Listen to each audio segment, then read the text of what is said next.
Cordial saludo, mi nombre es David Fernando Herrera, estudiante de Ingeniería Electrónica de la Universidad Nacional Abierta de Distancia. El día de hoy desarrollaré el ejercicio correspondiente al estudiante número 4 de la tarea número 1 del curso de Física General del grupo 79. Este ejercicio corresponde a las operaciones de los vectores en 2D y al uso del simulador para realizar operaciones entre ellos. Presento mi documento de identidad donde se ven claramente mis nombres y mis apellidos. Sin más preámbulos, desarrollaré el ejercicio. Lo primero que desarrollaré es demostrar gráficamente en el simulador que la suma de dos vectores es independiente al orden de la suma. Para ello vamos a definir dos vectores A y B, cualesquiera, cuya suma va a ser resultante el vector C. Sabemos que la suma de los vectores es de componente a componente, las componentes de x del vector a con los componentes de x del vector b, asimismo con los componentes de y del vector a con los componentes de y del vector b. Esos componentes el resultante hacia el vector c. Entonces, al cambiar el orden de estos dos vectores, el valor de c no se me va a alterar. Y tiene mucho sentido puesto que en la suma esta propiedad se mantiene, la propiedad conmutativa de la suma. Y vemos que efectivamente al cambiar el orden de los componentes de A y B, no me cambia el valor de los componentes del vector C.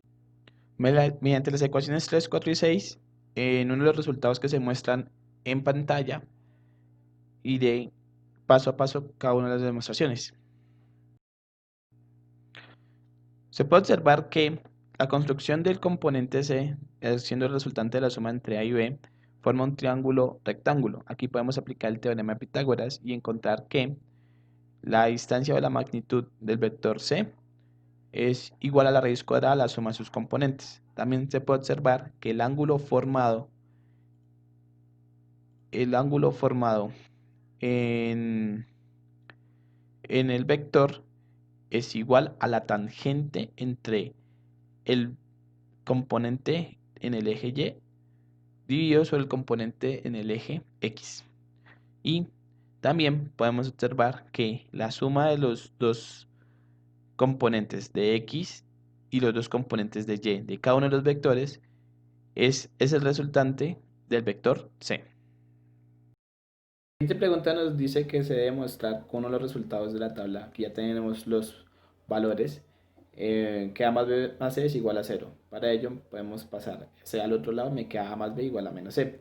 Podemos ver de que A más B, el vector C, tiene los componentes menos 8 y 19, y A más B más C, el mismo vector C, tiene unos componentes 8 y menos 19. Esto quiere decir de que para que esto sea cierto, se tiene que tener las componentes giradas 180 grados o multiplicar por menos 1 para que se cumpla A más B más C igual a 0. La última pregunta nos plantea de que el módulo del vector siempre es positivo y esto se va a cumplir siempre. ¿Por qué? Porque pues por el teorema de Pitágoras primero se define la distancia y las distancias siempre son positivas. Además es la suma de cuadrados que siempre me da un número positivo y la raíz cuadrada de un número positivo siempre es positivo. Y para terminar, la pregunta que dejo a mis compañeros es ¿cómo hago para girar 180 grados un vector? Muchas gracias por su atención.